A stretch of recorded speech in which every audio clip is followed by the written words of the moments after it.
네, 욥기 오늘 8번째 시간이고요. 제목은 통증과 쾌감이란 제목입니다. 욥기 3장 20절에서 26절까지 말씀 보겠습니다. 욥기 3장 20절에서 26절까지 말씀이요. 네, 같이 읽을게요.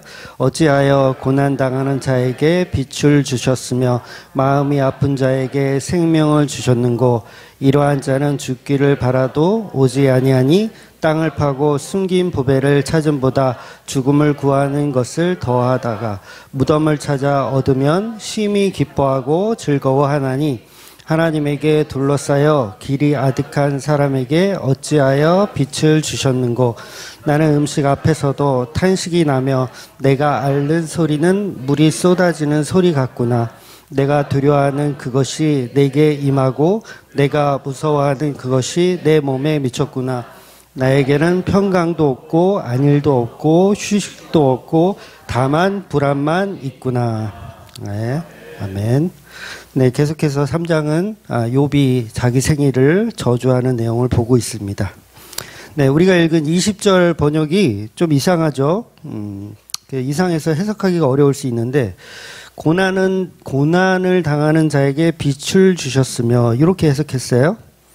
빛은 좋은 것이니까 고난을 당하는 자에게 빛을 주셨으면 좋은 걸로 오해할 수 있잖아요. 예, 그런데 이건 그렇게 해석하면 안 되고요. 그러니까 욥의 고난이 더 잘 드러날 수 있게 빛을 주셨다. 그런 의미로 이해하시면 돼요. 욥의 고난이 잘 드러나도록 빛을 주셨다. 즉 욥은 이 고난과 통증이 너무 심해서 빨리 죽고 싶은 거예요. 지금 빨리 죽고 싶은 거예요. 근데 하나님이 욥에게 생명을 주셨기 때문에 지금은 고통스럽지만 생명을 주셨어가지고 고통스러운데 생명을 주셨어가지고 죽지 못하고 있다. 그 얘기를 하고 있는 거죠. 실제로 우리가 앞에서 살펴봤지만 하나님이 이제 사탄에게 몸을 치라고 이제 허락을 하실 때 생명만은 건드리지 말라고 했잖아요. 우리 그 대목 봤을 때 아마 이렇게 생각했을 거예요. 참 다행이다. 몸은 병은 주더라도 생명은 어때요? 지켜주시니까 참 다행이다라고 생각했는데 막상 욥의 입장이 되어서 이 상황에 오니까 막상 몸에 막 통증이 생기니까 하나님이 생명을 유지시켜 주시는 이것이 오히려 욥에게는 더 고통이라는 거예요. 차라리 그냥 나를 죽여달라는 거죠. 나를 차라리 죽여주셔서 이 통증에서 벗어날 수 있었으면 좋겠다. 그래서 차라리 나를 죽여서 데려가셔라. 그러니까 하나님이 지금 하셨던 그 말들을 지금 계속 이제 반박을 하는 거죠. 그러니까 생명 주심이 좋은 건지 알았더니 이 고통 가운데 주는 생명은 결코 좋은 게 아니라는 거죠. 그래서 하나님이 자꾸 이제 빛을 주시고 생명을 주세요. 내가 지금 이 통증에서 벗어나지 못하니 더욱더 고통스러운 거죠. 자꾸 빛을 주시고 생명을 주시니까. 안 주시면 내가 그냥 깨끗이 죽으면 될 텐데 계속 살려두시는 거예요. 고통 가운데. 여러분 몸에 칼을 대는 수술을 해보신 분도 있을 테고 아직 경험이 없으신 분도 있겠지만 뭐 한 번쯤은 다 경험을 하고 가시지 않을까 생각을 해요. 그러니까 저는 뭐 큰 수술은 아니지만 이 기흉 때문에 여기 이제 옆구리 갈비뼈로 이렇게 호수를 하다 박은 적이 있어요. 그러니까 그건 뭐 큰 수술은 아니고 그냥 동전 크기만한 동전 크기보다 작은 호수를 이렇게 받기 위해서 살을 짠 경험이 있어요. 근데 이것도 이제 칼을 대는 거잖아요. 그러니까 이게 마취가 풀려갈 때, 무지 아파요. 마취가 풀려갈 때, 그러니까 주사를 다 놓쳐. 뭐 진통제 주사, 뭐 무통 주사 이런 거 다 놓는데도 정말 그 수술하는 날 하루는, 그러니까 마취가 풀려가는 그 하루는 정말 말 그대로 산송장이에요. 몸을 까딱할 수도 없어. 아프니까 움직이면 통증이 몰려와요. 그러니까 움직일 수가 없어요. 그냥 침대에 누워서 그냥 산송장으로 그러니까 뭐 계속되는 건 아니고 하루 정도 수술하고 몇 시간 정도만 이렇게 계속 아파요. 그러니까 요새는 그 무통주사 이게 조절기를 환자에게 주더라고요. 무통주사가 이렇게 링거에 매달려 있으면 무통주사를 이렇게 누를 수 있는 걸 줘요. 근데 그 약에 보니까 이렇게 써 있더라고요. 20분에 한 번씩 통증이 심할 때 이렇게 눌러라. 이렇게 돼 있어요. 근데 환자들이 20분에 한 번만 누를까요? 계속 누르네. 계속. 그러니까 그게 계속 누른다고 해서 이게 계속 나오는 건 아니에요. 그게 조절이 되더라고요. 막 누른다고 해서 막 나오는 건 아니야. 근데 누를 수밖에 없는 게 너무 통증이 심하니까 20분에 한 번을 참을 수가 없어요. 계속 누르게 되더라는 거예요. 왜? 아프니까. 그만큼 몸이 갈라지는 고통은 극심하더라는 겁니다. 그래서 이 고통이 너무 심해서 차라리 죽었으면 좋겠다. 그 정도로 심하다는 거죠. 그러니까 병원에서는 수술할 때는 사실 마취도 하고 뭐 진통제도 주고 막 그렇게 다 하는데 실제로 막 그 조선시대나 막 칼 전쟁 막 이런 거 하잖아요. 칼로 전쟁하고 그러면 막 몸이 막 팔이 막 뚝뚝 떨어져 나가고 막 그런 전쟁을 실제로 우리가 했잖아요. 우리 조상들이 했잖아요. 영화 같은 데 보면 막 칼을 맞았는데 그 다음날 또 붕대 감고 또 싸워. 저는 이건 불가능하다고 생각해요. 제 경험에 의하면 상처가 난 곳은 하루가 지나면 여기가 팅팅 부을 거 아니에요? 부어서 움직이면 아파요. 못 움직이는 게 정상이야. 그러니까 무슨 조폭 영화도 보면 막 칼을 막 수십 방 찔리고 또 그 다음날 붕대 감고 또 싸워. 복수하러 간다고 또 싸워. 말이 된다 안 된다? 말이 안 돼요. 그냥 폭행으로 그냥 매를 맞아도 그 다음날은 못 일어나거든요. 저도 17대 1로 맞아봐서 아는데 맞은 그 다음날은요 진짜 못 일어나요. 몸이 부어요. 몸이 일단 맞은 데가 퉁퉁 붓기 때문에 움직이면 아파. 그래서 움직일 수 없습니다. 그렇다면 왜 이런 저주스러운 통증을 하나님은 우리 몸에 주셨을까라는 거예요. 왜 이런 통증을 주셨을까? 칼에 맞아도 별로 안 아프면 칼에 맞았는데 별로 안 아파. 말 먹었다 아이가. 그러면서 또 싸워. 막 몽둥이로 막 이렇게 후려 맞아도 야구방망이로 막 맞아도 아프지가 않아. 그럼 얼마나 좋을까요? 그런데 통증이라는 거를 하나님은 우리 몸에 심으셨다라는 거예요. 제가 지난주에 말씀드렸네요. 제가 고3 때 눈을 실명했다고. 눈을 실명하니까 제일 문제가 되는 게 뭐냐면 계단을 내려갈 때 이 계단이 언제가 끝인지를 몰라요. 계단을 이렇게 내려가다 보면 이제 마지막 계단에서는 발 디디든 그게 이제 멈춰야 되잖아요. 근데 모르니까 더 있는 줄 알고 하다가 넘어지기도 하고 또 올라갈 때도 마찬가지야. 그냥 헛발질을 해요. 잘 안 보이니까. 그래서 넘어지면 아파요. 넘어지면 아파. 그러니까 계단을 오를 때, 뭐 할 때, 여러분 부딪혀 보셨잖아요, 발을. 부딪힐 때 딱 내가 지나가다가 어떤 모서리에 딱 부딪혔다. 부딪혔을 때는 안 아파요.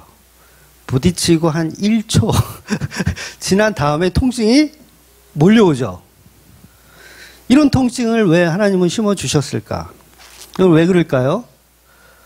이거는 멈추게 하기 위해서예요. 멈추게 하기 위해서.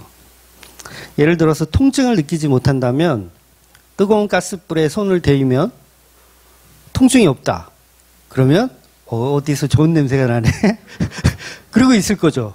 근데 손을 대는 순간 통증이 밀려와서 이 손을 확 뺄 수가 있다라는 거예요. 안 그러면 이게 까맣게 탈 때까지 모르고 있을 수도 있다는 거죠.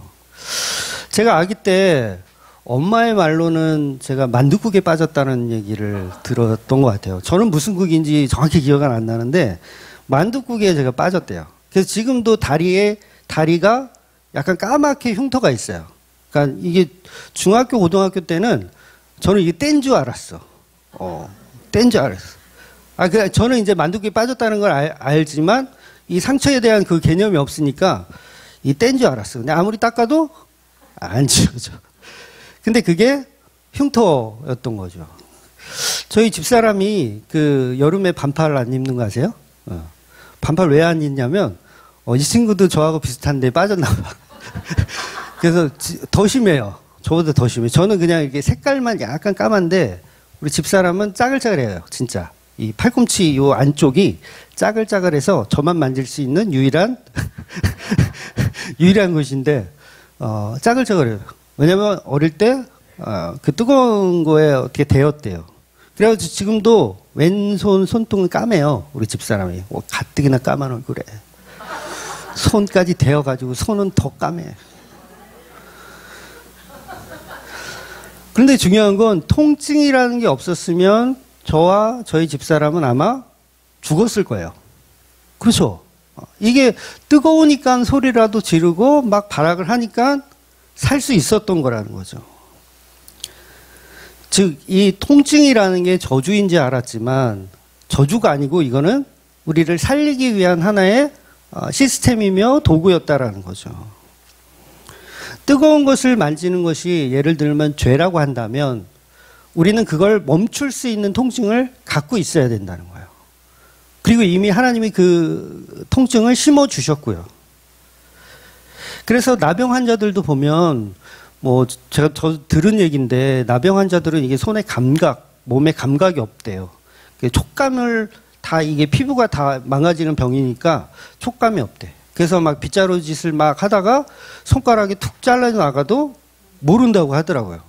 이게 누구 손가락이냐? 자기 손가락인데 모른다고 하더라고요. 그러니까 통증을 느끼지 못하는 저주를 받은 거죠. 통증을 느껴야 되는데 느끼지 못하는 저주. 그러니까 이게 지금 욥이 당하고 있는 이 통증이라는 이 저주는 사실은 본인에게는 이게 저주이지만 하나님의 큰 섭리로 본다면 지금 엄청난 은혜가 개입되고 있는 순간을 설명하고 있더라는 거죠. 그래서 지난주에 설명드렸다시피 이 3장은 저주를 노래하고 있는 것처럼 겉으로는 그렇게 보이지만 실제로는 그 통증을 통해서 뭘 노래하냐면 희망을 노래하고 있는 거예요. 희망을. 그러니까 통증이 곧 희망이죠. 이 통증이 없으면 그 사람은 죽습니다. 예, 반드시 죽어요. 그러니까 죄를 벗어날 수 있는 희망이 바로 통증의 개념이라는 거죠. 그래서 욥은 본문에서 통증이 얼마나 극심한지 자식이 죽을 때보다 더 고통스러워하고 있어요. 예. 자식이 죽었을 때는 이 정도는 아니었거든요. 주신 분도 하나님이요, 가져가신 분도 하나님입니다. 덤덤했어요. 그런데 지금 막 몸에 악창이 생기고 구더기가 막 몸에 돌아다니고 하니까 통증이 얼마나 심하겠어요. 막 어마어마한 통증이 밀려오는 거예요. 그러니까 사탄의 말이 정확하죠. 사탄이 어떤 얘기를 하냐면 가죽은 가죽으로 바꿔야 된다.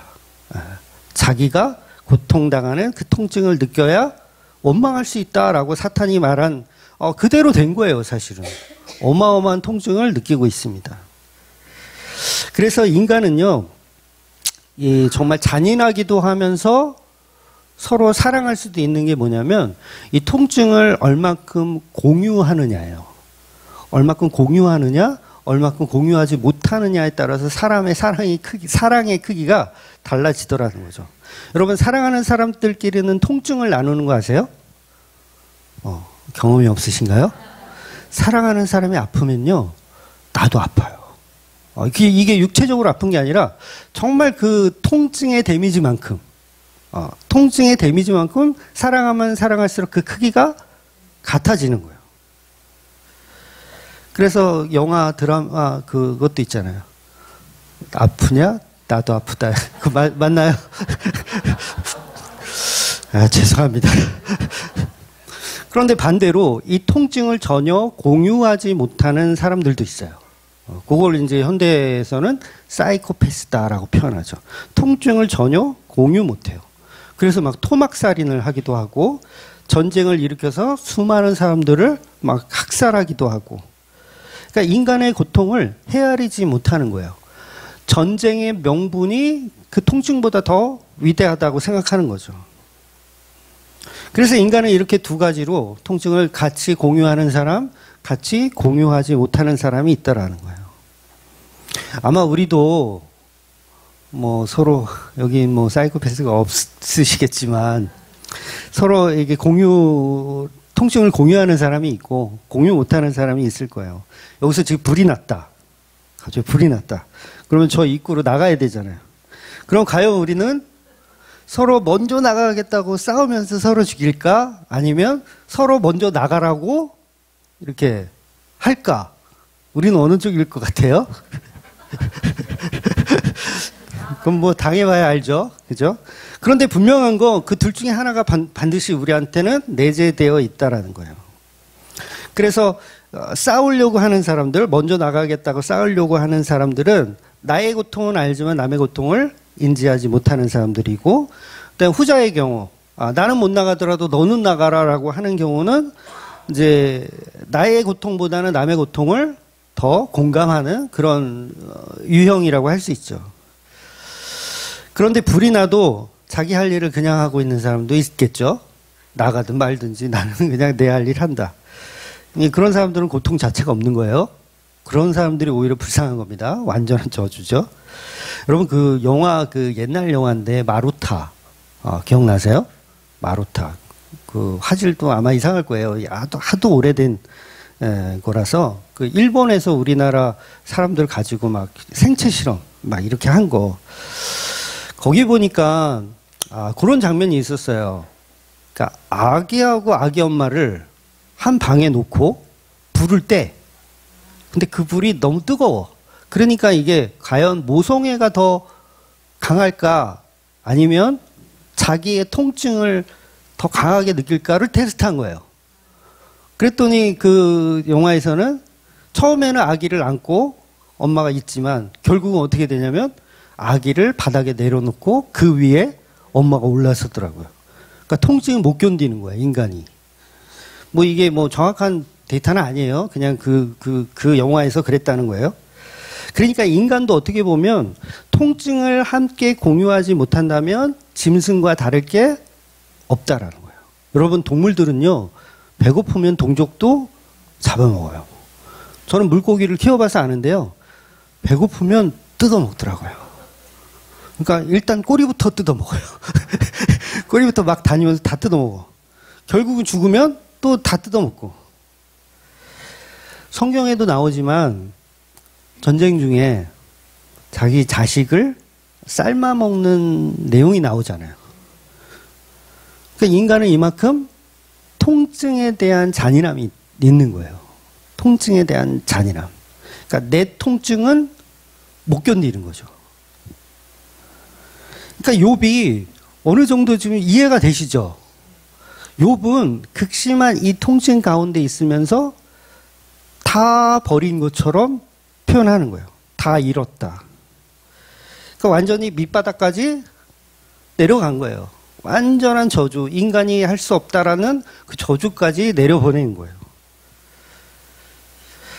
그렇다면 인간은 이렇게 할 수가 없더라는 거죠. 우리는 극한 상황이 오면 내가 먼저 나가야 돼. 불이 나잖아요? 여러분 잠깐 앉아 계세요. 곧 119가 올 겁니다. 그리고 저는 이렇게 비상구를 통해서 나가는 게 우리 인간이라는 거죠. 그 세월호 사건에도 그랬었잖아요. 물론 이걸 폄하하는 건 아니에요. 근데 결국은 남의 고통에 대해서 인식하지 못하는 결과인 거예요.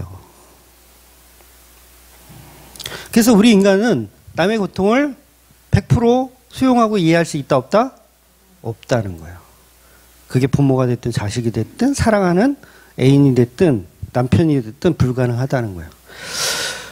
그런데 그 통증을 100% 함께 공유할 수 있는 분이 있어요. 그분이 바로 예수 그리스도라는 거죠. 그러니까 본문은 다른 이야기를 하는 게 아니에요. 그 통증을 함께 공유하며 그 통증을 경험할 수 있는, 그러니까 나를 대신해서 그분이 누구인가를 이 욥기 3장은 결론적으로 설명하는 거죠. 인간들과 다르게 남의 고통을 함께 나눌 수 있는 유일한 존재가 있다라는 거예요. 그것이 바로 우리의 모든 문제를 해결하시고 우리의 모든 통증을 함께 경험하시는 분, 바로 예수 그리스도라는 거죠. 그래서 여러분, 예수님만이 여러분의 통증을 느끼십니다. 우리 마누라가 느끼는 게 아니라 우리 자식들이 느끼는 게 아니라 나는 그냥 아픈 거예요. 그리고 함께 이렇게 속상해 주기는 하지만 그 통증을 느낄 수 있는 존재는 예수 그리스도밖에 없다는 거예요. 세상은 절대로 그 고통을 함께 나누지 못합니다. 세상은 자기가 배가 고프면 다른 사람을 잡아먹을 수밖에 없어요. 그래서 우리가 예수님을 잡아먹는 거예요. 그걸 이해하셔야 돼요. 잡아먹는 거예요. 예수님은 우리에게 잡아먹혀 주시는 거예요. 그게 뭐라고? 그게 십자가 복음이라는 거예요. 예수님이 배고픈 저와 여러분을 위해서 자기의 살과 피를 먹으라고 내어주는 거예요. 그러면 갈기갈기 찢기는 고통을 당하시는 분이 누군 거예요? 예수님이 그 찢기는 고통을 감당하시는 거예요. 그래서 나의 살과 나의 피를 마셔라, 먹으라 라고 이야기하는 거예요. 그 통증은 내가 감당하겠다예요. 내가 감당하겠다. 그래서 그 살과 피를 잘라서 우리에게 양식으로 주시는 분이 바로 예수님이라는 거죠.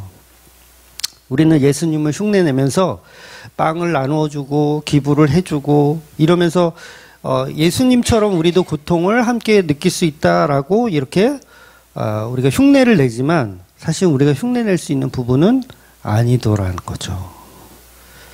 예수라는 음식을 어구적 씹어 먹는 게 바로 우리라는 거예요. 그래서 그 고통을 예수님이 다 감당하고 계시는 거죠. 즉 인간과 예수님은 아무 상관없을 수도 있잖아요. 아무 상관없을 수도 있고 예수님 거룩한 분이시고 우리는 죄인이니까 아무 상관없을 수 있잖아요. 예수님 저런 죄인들 굳이 우리를 위해서 그 살과 피를 내어주실 필요가 없어요. 예수님 입장에서 완전히 죄인들은 그냥 지옥 보내면 그만인 거예요. 그런데 예수님은 끝까지 우리를 찾아오셔서 나를 먹으라고 얘기하는 거예요. 나의 살과 피를 마셔라, 먹으라. 너의 형벌. 그러니까 통증의 형벌은 우리 인간들이 짊어져야 되는데 그 통증의 형벌을, 그 죄를 예수님이 담당하시겠다라는 거죠. 그래서 그 예수님밖에는 우리 인생의 고통을 알아주시는 분 없어요. 그러니까 예수님은 다 하시거든요. 그러니까 성경에도 그런 표현이 있죠. 머리카락 숫자까지 세시는 하나님이라는 표현이 있죠. 예수님은요, 저와 여러분의 고통, 통증 다 알고 계세요. 아주 섬세하고 디테일하게 다 알고 계세요. 이 세상 누구도 그걸 알아주는 분이 없는데 예수님은 그걸 알고 계시더라는 거예요. 그래서 예수님밖에는 우리 인생과 우리 인생의 고통, 고난을 함께 나눌 줄 수 있는 분이 없다라는 것이 오늘 본문이 말하고 싶은 마지막 결론이라는 거예요. 욥기 9장을 한번 볼게요. 욥기 9장 28절, 29절을 한번 볼게요. 내 모든 고통을 두려워하오니 주께서 나를 죄 없다고 여기지 않으실 줄을 아나이다. 내가 정죄하심을 당할진대 어찌 헛되이 수고하리이까. 즉 욥의 고통은 인간의 죄와 연결되어 있어서 지금 나는 그 죄값을 통증으로 값을 치르고 있다라고 욥은 고백하고 있는 거예요. 그런데 욥이 생각할 때 자신은 죄가 없다고 지금 주장하고 있거든요. 죄가 없다. 도대체 이 고통의 수고를 내가 왜 해야 되느냐라고 토로하는 거예요. 이 수고의 고통을 왜 해야 되느냐. 그러면서 9장 33절에 보면 이런 표현이 있어요. 우리 사이에 손을 얹을 판결자가 없구나. 그러니까 이 얘기는 나는 죄 없다 하시고 하나님은 내게 고통을 주시니 죄가 있다고 하시는 것 같은데 이거를 판결해 줄 분, 누가 옳은지를 판결해 주실 분이 없다라고 한탄을 9장에서 하는 거예요. 그러니까 하나님과 인간 사이에 의견이 달라요. 의견이. 하나님은 너가 죄가 있다라고 하는 것 같고 그래서 고통을 주시는 것 같고 나는 죄가 없다라고 생각하고 이 고통의 수고가 헛되다, 너무 억울하다, 나 왜 이렇게 고통스러운지 이건 헛된 거고 억울한 거다. 그래서 욥이 중재자가 필요하다는 거예요. 요거를 해결해 줄 중재자. 그러니까 그 중재자는 누구예요? 결국은 예수님을 표현하고 있는 거죠. 욥이 억울한 고통 당하는 이것을 중재해 주실 분, 바로 예수 그리스도죠. 그래서 욥의 고난은요, 십자가를 예표하는 겁니다. 그냥 뭐 어려운 해석이 아니죠. 욥이 왜 이렇게 고난 당하고 있느냐? 십자가를 예표하고 있는 거예요. 그래서 욥의 고통이 점점 선명해지는 겁니다. 욥의 고통은 욥의 친구들에게 바른 복음이 무엇인지를 말하고 싶은 게 욥기의 목적이에요. 욥기의 목적이 이거 되게 황당한 건데 욥기의 최종 결론을 다 읽어보면 아시겠지만 최종 결론이 뭐냐면 복음이 없는 욥의 친구들에게 복음을 전하기 위한 거예요. 이게 다. 그러면 욥의 인생을 보자면 너무 허무하잖아요. 고작 3명 복음 알려주려고 3명, 4명이죠. 친구들에게 복음 알려주려고 자기 자식 10명이 죽었어요. 그리고 종들도 죽었어요. 재산이 다 날아가고 통증이 극심하고 막 하나님을 저주하고 자기 생일을 저주하고 막 이런 상황까지 있어요. 이거 왜 한다고요? 욥의 친구들을 복음을 알려주기 위해서. 고작 몇 명 안 되는 교회를 위해서. 우리도 똑같죠. 예수님은 고작 몇 명 안 되는 그런 성도를 위해서. 그것도 그 성도들이 뭐 대단한 사람들이 아니잖아요. 뭉둥병자, 세리, 창녀. 그런 사람들을 위해서 뭐 했다? 십자가에 죽으시며 그 통증을 경험하시더라는 거예요. 맥락이 되게 황당해요. 맥락이. 고작 4명의 친구들에게 복음을 전하기 위해서 욥은 가진 걸 다 잃었어요. 그러니까 예수님의 십자가가 이렇다는 거예요. 예수님의 십자가 보혈을요, 가치 있게 생각하는 사람들이 없다는 거 아세요? 성도가 아닌 사람들은 예수님의 십자가 사건을 가치 있다고 생각하지 않아요. 그러니까 황당한 거예요. 그러니까 욥의 통증을, 고난을 구경하는 거죠. 그 통증이 나에게 복음을 알려주기 위한 통증인데 우리는 그걸 구경하더라는 거예요. 예수님은 고작 몇 안 되는 교회들을 살리기 위해서 하늘의 모든 영광을 버리셨어요. 욥이 잃은 거에 비하면 예수님이 잃으신 건 더 많은 거죠. 온 세상을 다 잃어버리셨고 아버지로부터 버림받으셨고 천구 천사들이 있을 텐데 천구 천사들도 다 잃어버린 거나 마찬가지예요. 그리고 자기가 만든 피조물들에게 조롱을 받고 있어요. 예수님이. 고작 저와 여러분들에게 복음을 주기 위해서. 그 처절한 고난과 고통과 통증을 감당하시더라는 거죠. 그러니까 예수라는 십자가의 그 고통의 가치에 비하면 나의 구원은 사실 너무 하찮죠. 그렇게 느껴야 돼요. 하찮은 나를 위해 십자가 지신 예수님, 이건 너무 남는 장사가 아니시구나.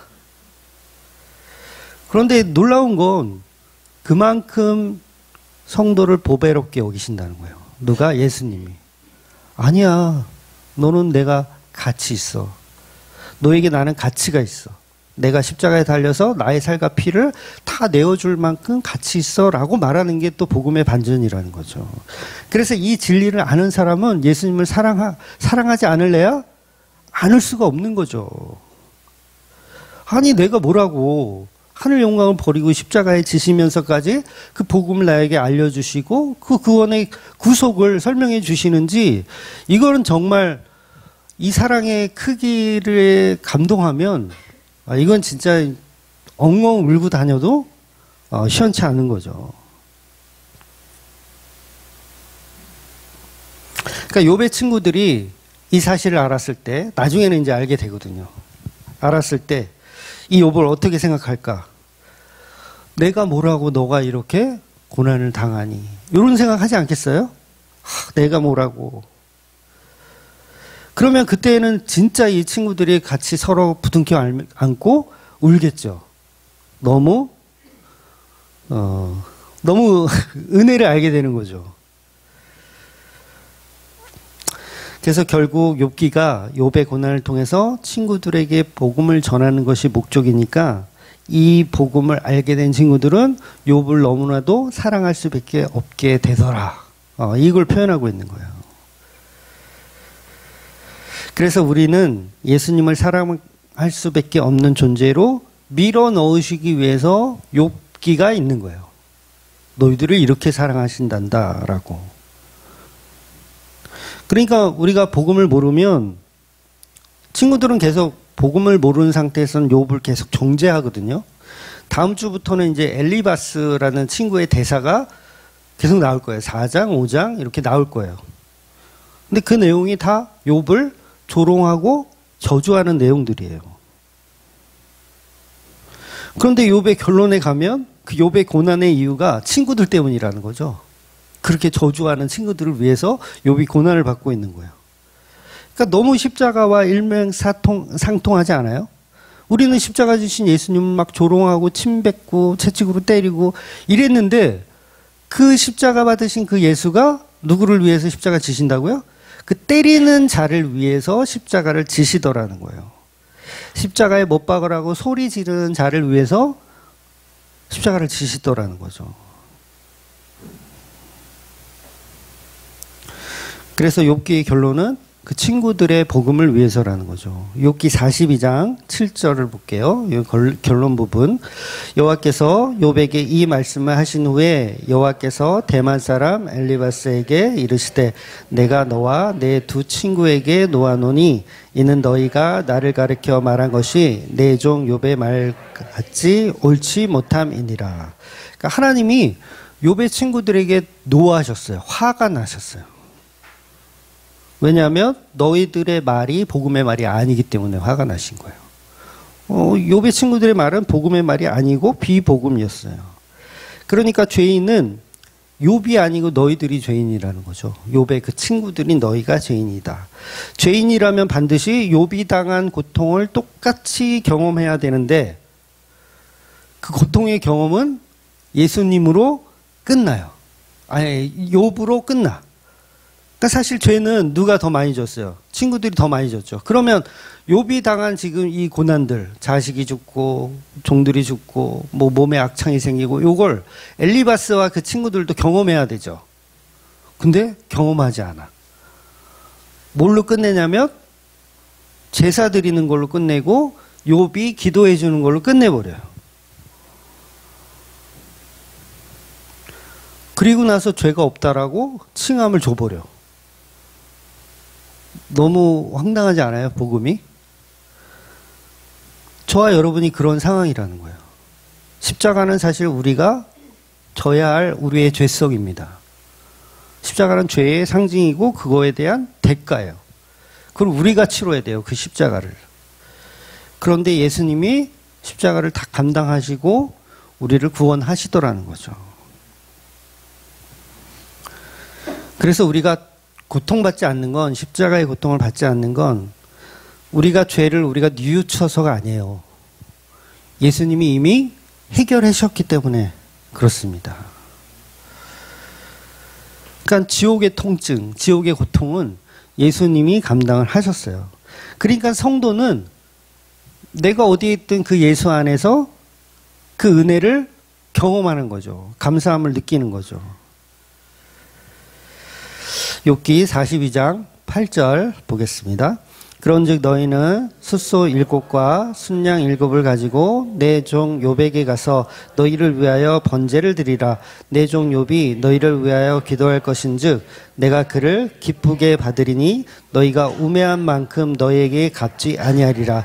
이는 너희가 나를 가리켜 말한 것이 내 종 욥의 말같이 옳지 못함이니라. 그렇죠? 우매한 너희들에게 갚지 않겠대요.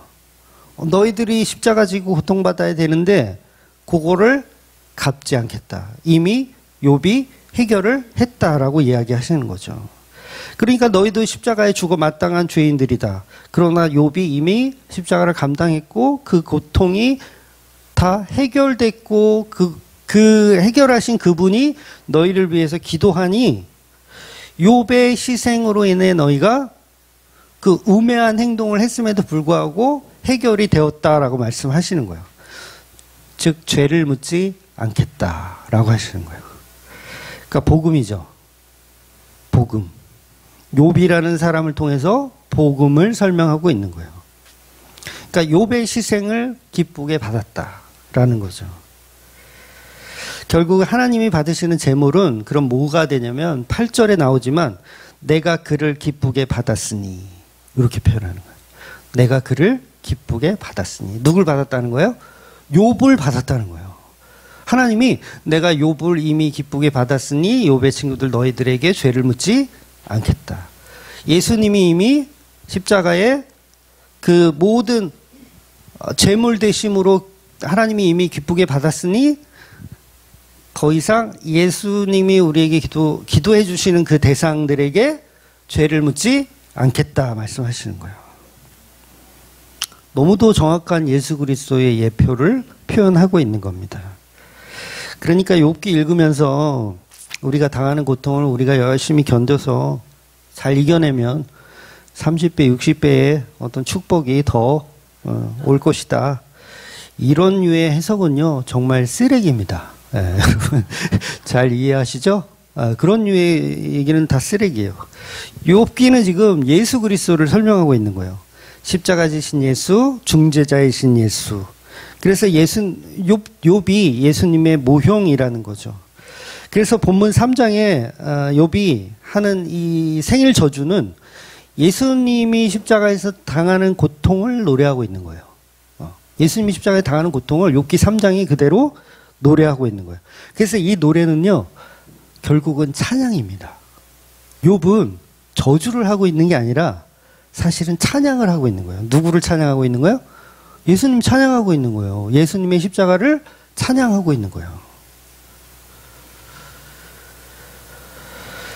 욥은 본문에서 빛도 없고 생명도 없었으면, 즉 태어나지 않았으면 내가 편안히 있었을 텐데 왜 나를 태어나게 하셨느냐라고 따지는 이 지옥을 노래하는 건데, 이 지옥이 곧 십자가를 노래하고 있더라는 거죠.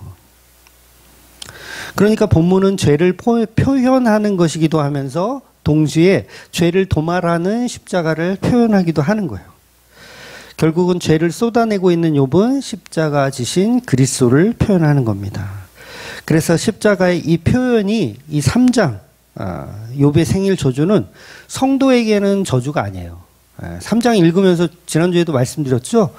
이건 저주의 내용이 아니더라는 거예요. 오히려 복음의 기쁨을 노래하고 있는 거예요. 아마 지난 7탄까지 잘 따라오셨다면 이해가 되실 거예요. 그래서 죄와 십자가는 하나예요. 그리고 어둠과 빛도 하나고 선과 악도 하나고 죄된 우리와 예수님이 하나인 거예요. 그래서 이걸 복음이라고 하는 거죠. 그래서 욥기는 계속해서 창조와 타락한 인간과 그 창조하고 타락한 인간이 영원히 하나 되는 신랑과 신부에 관한 이야기를 계속 설명하고 있는 겁니다. 그래서 욥기 3장은 저주의 말이 아니고 십자가라는 복음을 말하고 있다는 거죠. 그래서 우리가 흔히 하는 말 있죠? 고난이 없이는 영광도 없고 십자가 없이는 천국도 없다. 그 말이 맞아요. 그러니까 욥은 처음에 가족들과 행복하게 살지만 그 삶은 하나님의 원하는 천국의 삶이 아니었어요. 얼마나 행복하게 살았어요, 처음에. 이 세상에서 이 욥처럼 부자가 없었더라. 그 훌륭하다는 표현이 그 표현이거든요. 욥처럼 돈 많고 이렇게 평화롭고 잘 사는 사람 없더라. 근데 그게 천국인 것 같죠? 근데 천국이 아니었던 거예요. 왜냐하면 욥에게 하나님은 어떤 하나님이냐면 사무적인 하나님이에요. 그냥 나의 만사 형통을 공급해 주는 그런 사무적인 하나님. 보살핌을 주신 하나님. 그러니까 자기들 생일에 놀고 먹게 잘 해주는 그런 하나님. 그래서 놀고 먹었어. 내 생일날 놀고 먹었어. 그러면서 고마워요 하나님. 뽀찌를 이렇게 떼주는. 뽀찌가 뭔지 아시죠? 뽀찌를 이렇게 떼주면 그거 먹고 떨어지는 하나님. 우리가 다 그렇게 믿었어요. 하나님을 그냥 교회에서 헌금이나 하고 11조나 바치면 먹고 떨어지는 하나님. 그런데 그게 종교적인 하나님이라는 거예요. 하나님은 반드시 욥에게 저주를 주십니다. 왜? 그래야 진짜 사랑이 뭔지를 욥이 알게 되기 때문에 그래요. 그래서 하나님이 욥의 친구이자 욥의 신랑이었던 거죠. 그래서 그냥 사무적인 하나님으로 멈추는 게 아니라 고통 속에서 뭐를 알게 하시냐면 죄를 알게 하시고 사랑을 알게 하시는 거예요. 그래서 그렇게 고통을 주시는 이유가 교회인 너희들을 내가 얼마나 사랑하는지를 알아먹으라고 하시는 겁니다. 서두에 말씀드린 것처럼 통증이 있어야 손이 타는 것을 멈출 수 있는 것처럼 고통이 있어야 그 은혜가 무엇인지를 알게 되는 거예요. 그래서 여러분, 통증이라는 게 감각이잖아요. 통증이라는 게 감각. 이게 나쁜 거 같아도 굉장히 좋은 거예요. 그러니까 이런 표현을 써서 죄송한데, 오르가즘이라고 하는 그 느낌도 뭐예요? 사실은 통증의 일종. 통증의 일종. 같은 감각인데 하나는 고통이고 하나는 쾌감이라는 거죠. 그러니까 통증과 쾌감은 우리가 똑같은 방식으로 전달이 되더라는 거예요. 네, 표정들이 19금 단어가 나오니까 표정들이 네. 그러니까 욥의 이 고난은요, 통증인 것처럼 보이지만 사실은 이건 쾌감입니다. 쾌감을 경험하고 있는 거예요. 이건 지금은 몰라요. 근데 이게 예수 그리스도로 완성되었을 때, 아, 이건 고통이 아니라 쾌감이었구나 라는 걸 알게 되는 거예요. 그러니까 여러분, 이게 쾌감이라는 걸 알게 됐을 때 여러분의 인생이 180도 달라져요. 그러니까 우리는 살면서 다 이게 고난과 고통으로 여기기 때문에 힘든 거예요. 근데 이게 예수 그리스도를 통한 쾌감을 설명하고 있는 것이라면 우리의 삶은 완전히 달라질 수밖에 없죠. 그러니까 욥도 마찬가지죠. 지금 고난 막 저주하고 막 이러는데 나중에 끝에 가면 그 저주가 아니었음을 알게 되잖아. 아, 이게 내가 하나님을 더 사랑할 수밖에 없다라는 어떤 쾌감을 심어주시는 거구나. 통증이 아니라. 네, 제가 난감해하고 있습니다. 뭔 말인지 아시죠? 네, 아실 것 같아요. 그래서 십자가는요, 통증이 아니라 쾌감이에요. 근데 그 쾌감을 알 수 있는 건 좀 더 나갈게요. 부부끼리만 알 수 있어. 그러니까 신랑 대신 예수와 그리스도 대신 신부만 알 수 있는 거예요. 그러니까 세상 사람이 보면 예수 믿는 맨날 저주받고 막 악청 생기고 막 이렇게 보이지만 그 사실은 뭐 하고 있는 거예요? 하나님의 사랑이 엄청나게 부어지고 있는 거예요, 욥한테. 그러면 욥은 통증이 아니라 지금 쾌감을 당하고 있는 거죠. 설교가 갈수록 어려워지는. 그래서 고난이 영광이에요. 십자가가 영광이고 그 통증이 쾌감으로 바뀌는 은혜. 그래서 남편 대신 예수가 우리에게 제공하는 모든 것은 고난이 아니고 쾌감입니다. 네. 그것을 믿고 사시는 저와 여러분이 되시기를 주의 이름으로 축원드리겠습니다. 기도하겠습니다.